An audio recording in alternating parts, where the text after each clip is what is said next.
let's talk a little bit about why we're here, or why more specifically you all are here with regard to your stories, your history, if you will. If you could share a little bit about the catalyst for why this is so important, why youth at Rio+20 is so important, and what we can do to encourage the generations to come.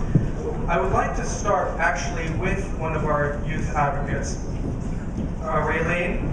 I know you've been a big environmental and climate and sustainable development advocate. Sorry, there's a little problem with the mic here. You started at right down the age of 16. This is right. And although your bio is not complete, as far as I know, I would really appreciate it if you could explain why it is that you care so much about these things.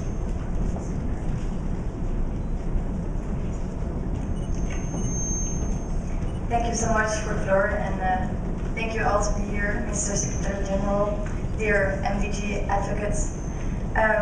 It's a really great honor to be here and to have a chance to speak with you and to you.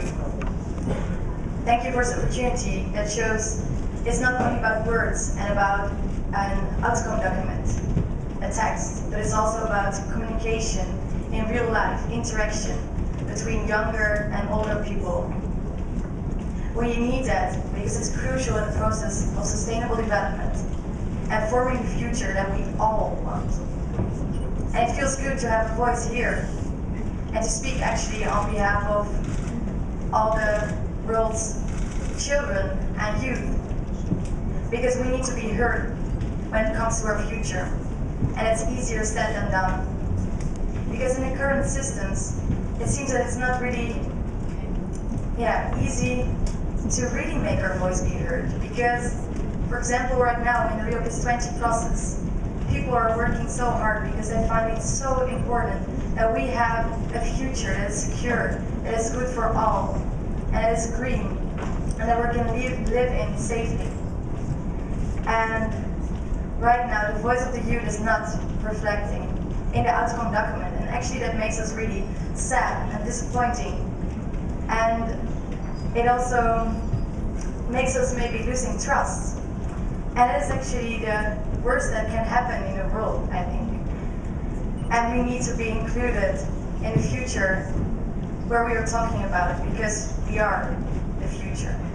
And right now we live in an era that is so well connected and faster than ever, which means that faster changes become more essential day after day. And let's make use of those innovations, also in the established systems.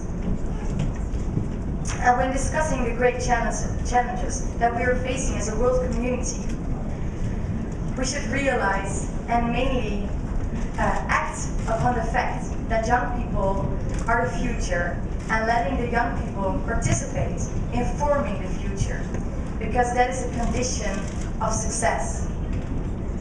And with our deepest intentions to reach the goals of worldwide development and really solve emerging problems that we are facing, because it's not a joke. It is really serious right now. And there is no other option to seriously include and engage the youth in the process of tackling issues in development and sustainability. Because here innovations are the key. And young people are the innovators. Young people have the solutions. We are the solution. Innovation is in our minds. It's the way that we think. It's also in our hearts, because it's the way that we feel. But it's mainly also in our hands. Because when we have ideas and initiatives, we really put them in practice and show the good example. And since 1992, the year that I was born, I have developed competences that are relatively new to our world, such as the internet has made a huge difference right now. The social media is now coming up. We are, as youth, so familiar with those new things that would actually be smart to make serious use of that, of the young people. And among others, I wish that the older generation will see that we are committed. We're willing and waiting to contribute. Please, take us serious. And we do not always feel that way to being taken serious. And we work so hard, and we want it so hard, want to help, and want to help in a very meaningful way. But we also need you and your means, your knowledge, your power. Including youth-based solutions and innovations will have an enormous impact on the actual implementation of development goals. We are the future generation that will have to live and work with all of that that's implemented. And we want to connect, we want to collaborate, we want to cooperate with you in a meaningful and mutual way, with the same vision, but together even stronger. We should therefore renew those parts of the system that could help improve the inclusion of young people and their creativity as a resource for the other half of the world. Engage and empower the future that we really, really want. Thank you so much.